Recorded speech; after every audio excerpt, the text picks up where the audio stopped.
Wouldn't it be great if you could ask your data anything at any time? Like, how are sales this quarter? How's the new marketing campaign performing? What does the overall health of the company look like? And actually get answers right away with charts and graphics and actionable information. You can with Domo's AI and data products platform. Domo lets you channel AI and data quickly, securely, and innovatively to deliver measurable insights wherever and whenever you need them. Anyone on your team can use Domo to easily prepare, analyze, visualize, automate, and distribute data, all amplified by AI. Domo goes beyond productivity. It's designed to transform your processes, helping you make smarter and faster decisions and drive real growth. All powered by Domo's trust, flexibility, and years of expertise in data and AI innovation. The world's best companies rely on Domo to make smarter decisions. See how Domo can help transform yours. Learn more at ai.domo.com. That's ai.domo.com. Welcome to Season 5 of the Agile Brand with Greg Kihlstrom, where we talk with enterprise and technology platform leaders about the people, processes, and platforms that make marketing and customer experience successful, scalable, and sustainable. This is what creates an Agile brand. I'm your host, Greg Kihlstrom, advisor and consultant for Fortune 1000 marketing and CX leaders and teams as principal and chief strategist at GK5A, and best-selling author, keynote speaker, entrepreneur, and Agile certified coach. The Agile Brand podcast is brought to you by TEKsystems, an industry leader in full-stack technology services, talent services, and real-world application. For more information, go to teksystems.com. To sign up for the Agile Brand newsletter and get the latest insights and articles on marketing technology and CX, or to purchase a copy of my latest book, House of the Customer, go to gregkihlstrom.com. You can also find all my books on Amazon and other retailers. And now on to the show. Today we're going to talk about proposals. Love them or hate them, they're a requirement for so many companies, consultancies, and consultants to get new customers and new projects. Today we're going to talk about some ways to do proposals better and smarter. To help me discuss this topic, I'd like to welcome Joe Ardeeser, founder and CEO at Smart Pricing Table. Joe, welcome to the show. Hey, Greg. Thanks for having me. Excited to chat. Yeah, looking forward to talking about this with you. Why don't we get started by you giving a little background on yourself as well as what you're currently doing at Smart Pricing Table? Yeah, well, I started in the agency life probably about 14 years ago, and I had a web design shop in the Seattle area where I kind of grew up as a business guy, learning how to do sales and proposals and marketing and managing a team. So that's kind of my background. It was a great run, learned a lot of lessons. But one of the biggest things that we hyper focused on was the proposal writing process. I found that a lot of times just our offering and our prices would change. And so we did a ton of work in that discipline that eventually led me to start Smart Pricing Table, which took our findings and incorporated it as a SaaS product. Nice. Well, yeah. So anyone that has written proposals and, I've certainly written or at least contributed to, hundreds of proposals, right. Maybe not thousands. It feels like thousands, but it's at least been hundreds in my career. Anybody that's done this, they know the pains, right? There's researching, there's writing, budgeting, sending, waiting. Then, after all that, you find out if you even won or if you lost and have to write more proposals to get different work. So, I glossed over, a bunch of these things, but, when you're thinking about writing proposals and certainly when you were thinking about starting your company and building the product and everything, what are some of the biggest challenges that you consider when writing proposals? Yeah, well, I hear over and over, Greg, just how much displeasure people have at proposal writing. In fact, I had a friend recently comment that my business, which is all around proposal writing, is an incredibly important one, but also terribly boring. But the reality is, when you figure it out, proposal writing can be a lot of fun. Some of the biggest challenges, there's there's quite a few categories, but I think one of them is it takes too much time. I think a lot of CEOs, a lot of head salespeople, they have so much going on that getting even 15 minutes to work on a proposal can be challenging, let alone maybe the 2 or 3 hours that it really should get. And so I think there's time and procrastination and putting it off and that challenge. Yeah. I'd also say a lot of back and forth. I think we've all, kind of gone through that process where, it feels like, there's 10 changes initially, then there's 5, then there's 3. Right. And then they get the actual decision makers in the room. Right. Like you weren't even talking to the right people, and then you just start all over. I think that's a big pain point. I also think there's a big challenge, just with it's kind of like writing content for your website. A lot of people can find that an excruciating experience. I think the blinking carrot when you're writing a proposal can also be, a hard thing to overcome. There's just this brain fog mixed with, I have so much to freaking do. Yeah. Right. So, yeah. The list is so long. Fair enough. Not charging enough, client misunderstandings, something I call it the vague vortex, where we're vague, and because of that, the client kind of has us. We have to do whatever they want because we weren't clear about what we're actually going to deliver. Lots and lots of pitfalls in the work. Yeah. And so, there's a lot there. And as you mentioned, there's probably a lot more too, as far as challenges. I mean, proposals it's a necessary evil. To your point, when there's a good process in place, it's at least easier and better and smoother. Some companies, it's just, they think of it as a necessary evil and it's just got to get done. And it's just a painful thing that it's like taking your vitamins or whatever, or eating your vegetables, like it just got to get done. But, why should companies invest in the process itself? Yeah. I often look at business as kind of like a cavern where you have a flashlight and you're exploring different parts of the cavern.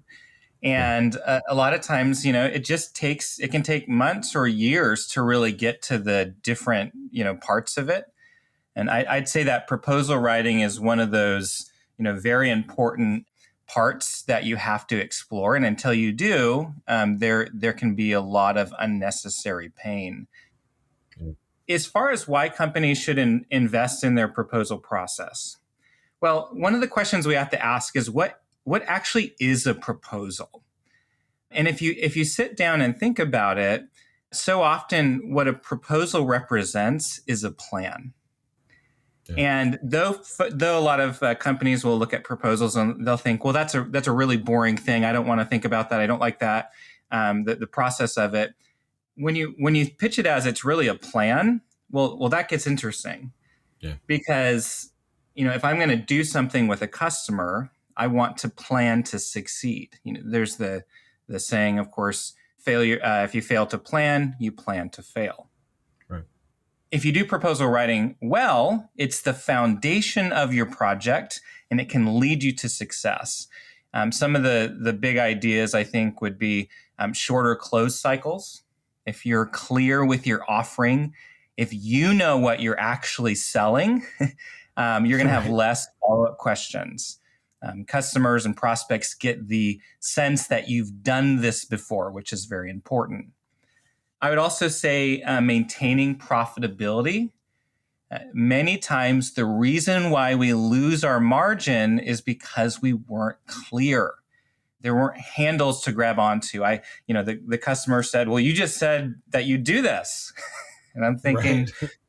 You're right, I did, but I'm making minimum wage, right?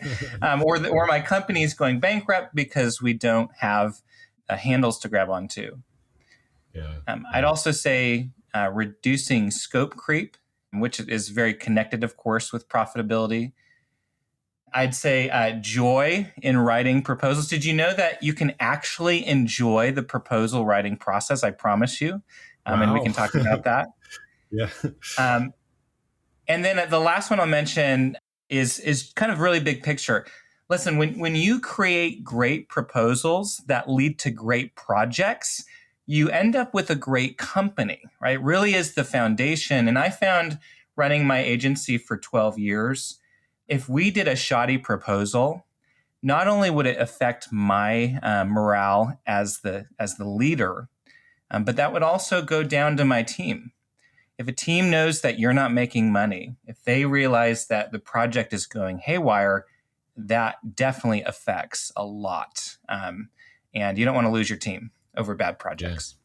Yeah. And I totally agree with you as far as, the proposal isn't just a proposal, right? I mean, it is setting the stage for, there's certainly going to be a contracting and procurement process or whatever, but it is setting the stage for the work to be done and how, whether it's well defined or ill defined or whatever. So, totally, there's some very long-term implications of that. But you mentioned actually enjoying writing proposals, and so I got to follow up on that, because I'm maybe still not at that level of whatever Zen or whatever you want to call it. Then Right. what does that look like? And what are sort of the, does that mean that you're writing a better proposal? Does that mean that you're making peace with the process? Or what does that kind of look like? Wouldn't it be great if you could ask your data anything at any time? Like, how are sales this quarter? How's the new marketing campaign performing? What does the overall health of the company look like? And actually get answers right away with charts and graphics and actionable information. You can with Domo's AI and data products platform. Domo lets you channel AI and data quickly, securely, and innovatively to deliver measurable insights wherever and whenever you need them. Anyone on your team can use Domo to easily prepare, analyze, visualize, automate, and distribute data, all amplified by AI. Domo goes beyond productivity. It's designed to transform your processes, helping you make smarter and faster decisions and drive real growth, all powered by Domo's trust, flexibility, and years of expertise in data and AI innovation. The world's best companies rely on Domo to make smarter decisions. See how Domo can help transform yours. Learn more at ai.domo.com. That's ai.domo.com. Yeah, I think you're making peace with the process by actually having one. Fair point. I break it down into 5 big ideas, but I'm really going to hone in on this talk with really one really big idea. I like it, that if I can leave your audience with one stellar concept, I'd love to do that, which I'll share here in a second. But I'd say a simple framework for writing better proposals. The first one I'd say is capitalize with technology. So use proposal-specific software. Okay, I could talk about this a ton. Proposal-specific software is going to have proposal-specific features. I'll let your audience kind of fill in the gaps there on the value of that. The next one is to create an offering catalog, and I'm going to come back to that. That's my biggest tip. Then I'd also say giving your customers options or optionality. That really helps break down or cut down on the back and forth. It builds trust because you're giving them influence over the project architecture. A big one I also talk about a lot is the proposal review meeting. We spend all this work doing a proposal, but getting in front of your customer and actually selling the proposal on a proposal review meeting is huge. Happy to talk more about that if we have time. And then the last part of the framework. So I'll restate this: proposal-specific software, catalog your offering, give your customers options, implement a proposal review meeting, and then the last one is continuously improve. So if it's all about creating a better project for your customer, then what you want to do is every learning that you get from your projects, you want to then take that back to your system and codify those learnings and make it better, right? Yeah. Just like a product where you're always taking your learnings and you're making a better product, do the same thing with your proposal system and you'll be blown away. with the results. If I could, though, Greg, get back to the catalog you're offering. Can we talk about that for a minute or two? Definitely. Yeah. So the biggest thing I learned, so I had a web design agency for 12 years. And the biggest thing I learned was about halfway through.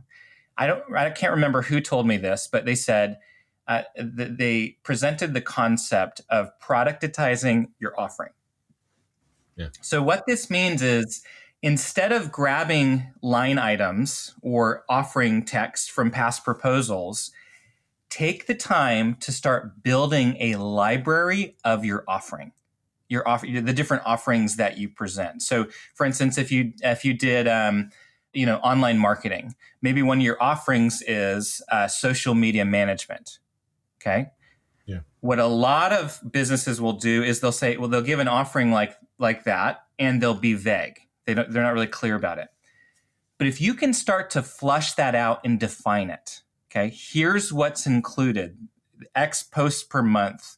I'll also engage with your comments. People that engage with the posts that I'm putting out, I'll also engage with those comments. Limitations, upsells, all this kind of stuff. If you can start defining that as a line item, a reusable one, it's incredible what that can do. Yeah. So, and that was just one example, but yeah.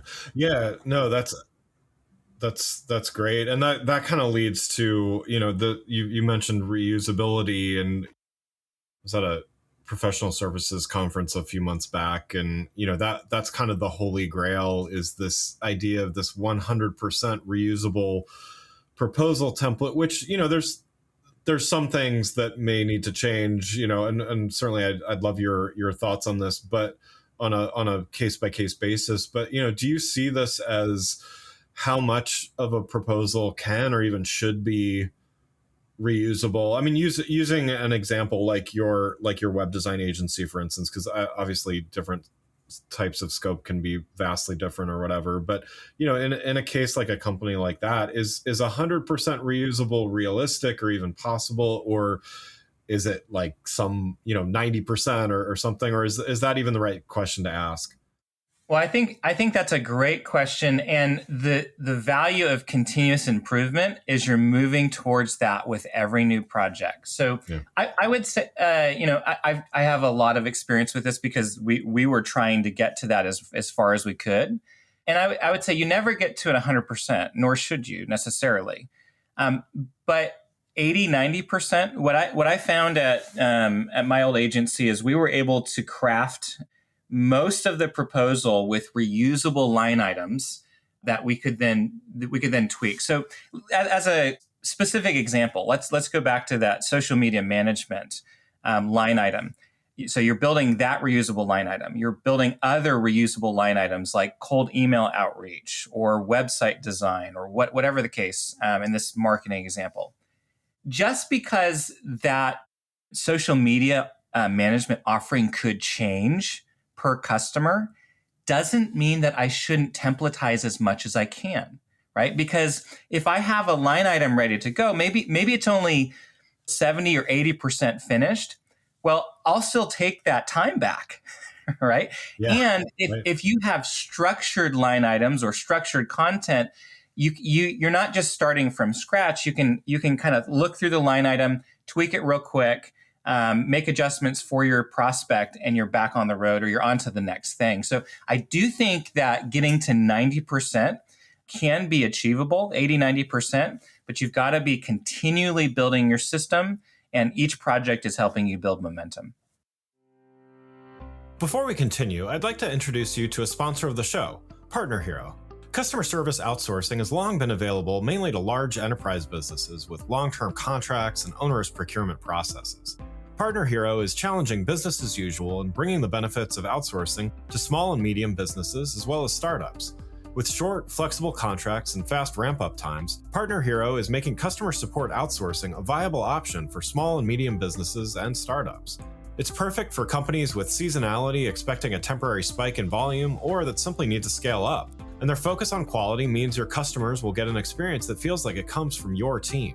If you're ready to bring in outside customer support help for your company that feels like it's part of your existing team, check out Partner Hero. Head on over to partnerhero.com/agile. That's partnerhero.com/AGILE to book a free consultation with their solutions team. Mention you heard about Partner Hero from the Agile brand and they'll waive the setup fee. Now let's get back to the show.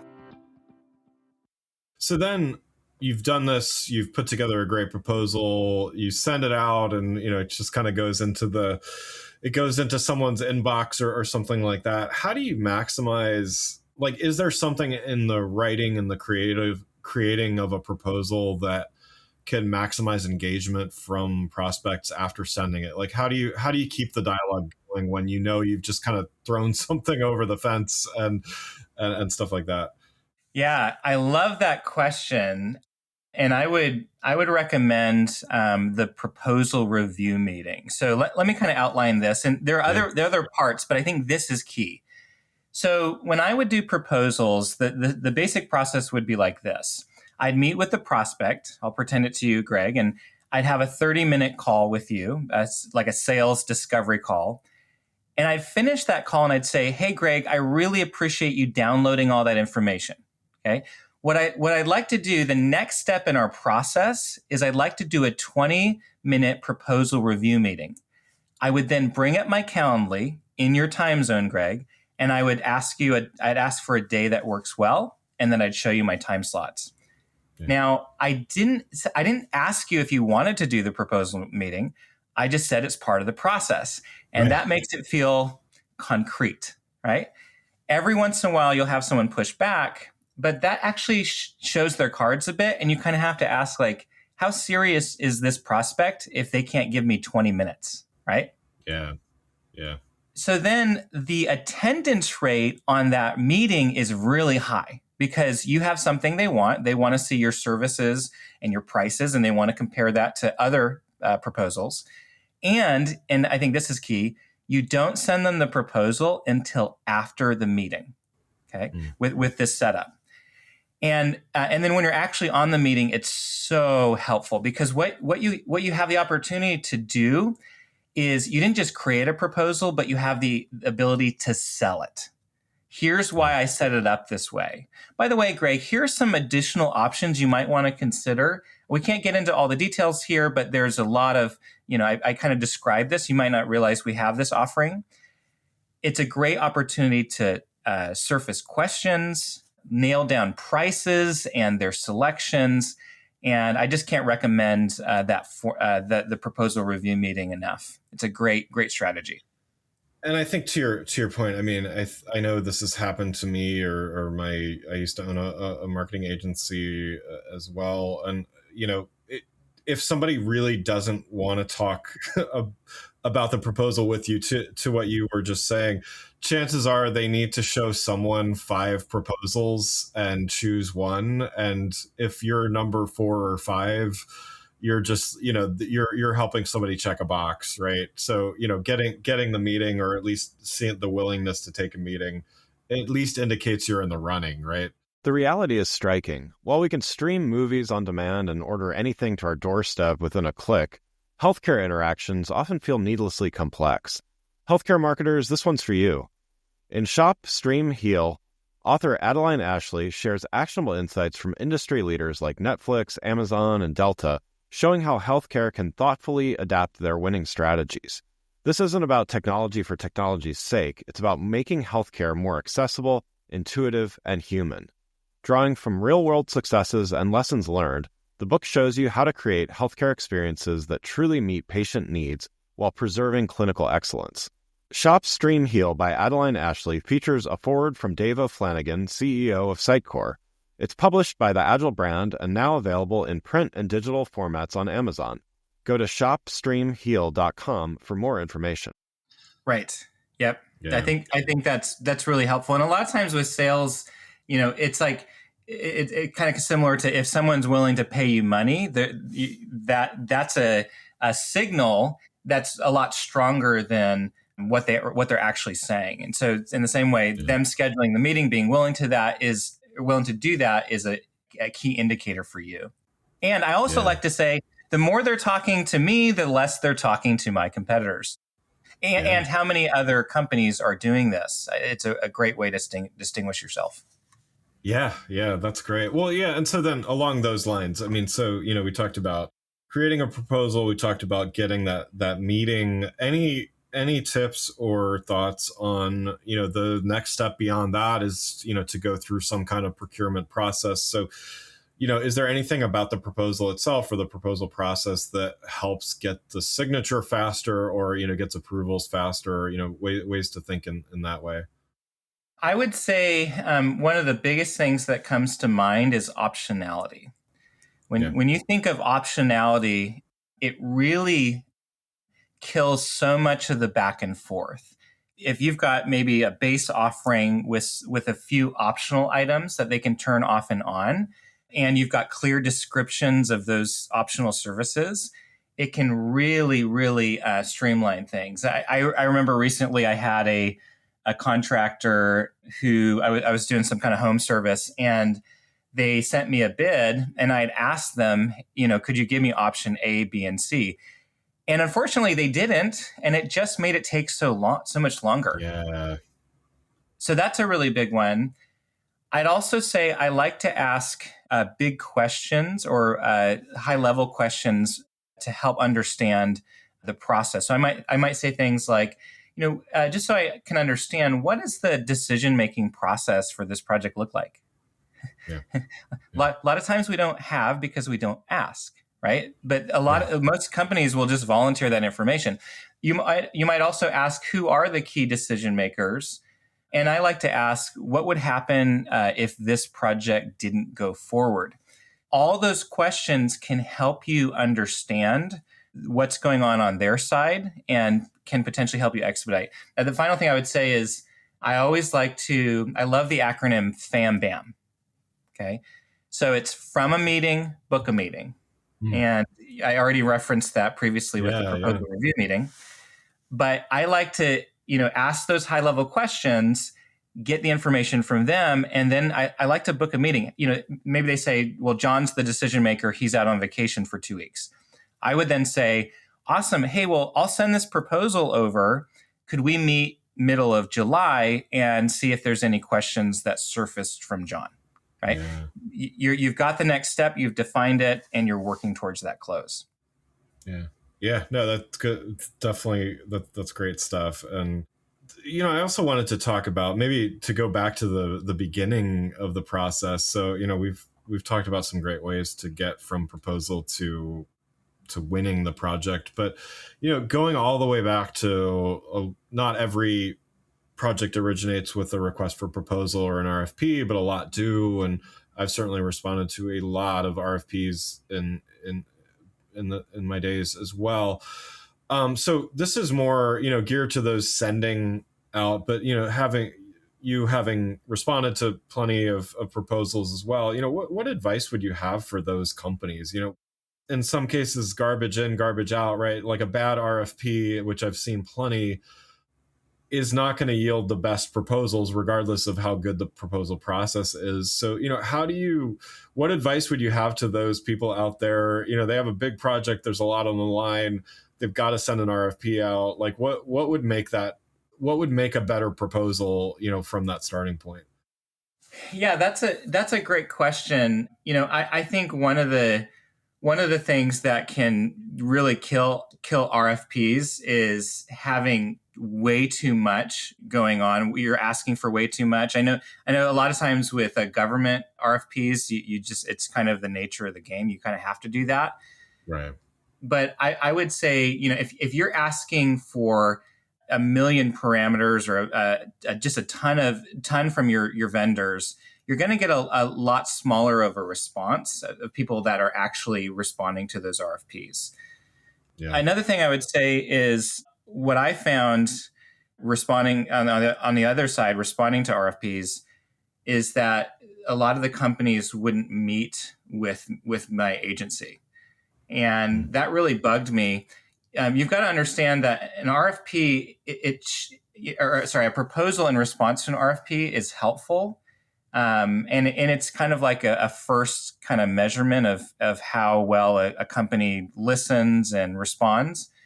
but it doesn't, a lot of times it doesn't get through, a lot of things don't get through it. And so I think having an openness to at least, a short list of the folks that you're willing to do a follow-up call with, as opposed to, you got to go through this really complex process. I think you're gonna lose a lot of vendors because vendors have a lot of different opportunities, and if you make it too hard, they're just going to go to some of the easier ones with customer prospects that are the bar's not quite so high. Yeah. I mean, proposals, they take, no matter how streamlined the process is, it takes time, and it's overhead time, especially if you don't win the proposal. So yeah, I completely agree. I mean, I think it's, RFPs, they're necessary evils in many organizations. I mean, that's just part of their process. You mentioned government. That's certainly, there are just certain requirements that have to be met. And in some cases, there's restrictions from meeting. But yeah, I always worry about, unless there's some like government guideline or something restricting from having meetings or anything, I always worry about those that just, they send out an RFP and just want 20 responses. And what are the odds, if you don't know who they are, of you getting picked in that scenario? Just kind of, it feels like a time waste. And to your point, I think a lot of the better and more savvy respondents are going to choose not to respond. Would you agree? Yeah, I think that's we know we played the game, we know how it works, right? There could be a certain requirement. If it's permissible, the company that's sending out the RFP, even just a personal note to some of the folks that you're sending it to, just saying like, hey, we are sending this out to a lot of people, but just so you know, I'm very interested in your company. Now, I get sometimes that wouldn't be permissible. Right. But you hit a good point there, Greg. So many, I would get these RFPs all the time, and it's like, how do I know? I could put all this work into this, and you end up choosing. There's a connection of a connection, and turns out 80% of the people never had a chance. Right. Right. It was just checking a box, getting up to 15 or something like that. Yeah, it's tough, and again, there's considerations on both sides, but I think it's when you can try to have that communication. I think it makes for a better project in the long run if you have that early on, and there's just less mismatched expectations and things like that. Right. Yeah. Well, Joe, thank you so much for joining. One last question before we wrap up here. You've given a lot of great advice already, and definitely, recommend that people check out your site and everything after this as well. But, one last question, what's one piece of advice that you'd have for a company that knows they need to improve their proposal process, but maybe, not sure where to start, and where should they begin? I would go back to the big idea of productizing your offering. Just start doing that. At minimum, open up a Word doc and start spelling out your offering in a repository way, like as a template, not on an individual customer. There's so many benefits of going through that process. I should also mention, Greg, I have on our website at Smart Pricing Table, I have a profitable proposal blueprint. It's a free guide that I suggest to your listeners if they're struggling with the process. And I also do free demos of our product where I can go over a lot of these principles as well. Great. That guide itself is a really helpful tool. Wonderful. Well, again, I'd like to thank Joe Ardeeser, founder and CEO at Smart Pricing Table, for joining the show. You can learn more about Joe and Smart Pricing Table, and we'll have a link to that guide as well in the show notes. Thanks again for listening to the Agile Brand with Greg Kihlstrom podcast, brought to you by Tech Systems. If you enjoyed the show, please take a minute to subscribe on your podcast channel of choice and leave us a rating so that others can find the show more easily. You can access more episodes of the show at www.gregkihlstrom.com. That's GregKihlstrom.com. To get a copy of my latest book, House of the Customer, visit my website, or you can find it on Amazon or other retailers. The Agile Brand is produced by Missing Link, a Latina-owned, strategy-driven, creatively fueled production co-op. From ideation to creation, they craft human connections through intelligent, engaging, and informative content. Until next time, stay agile.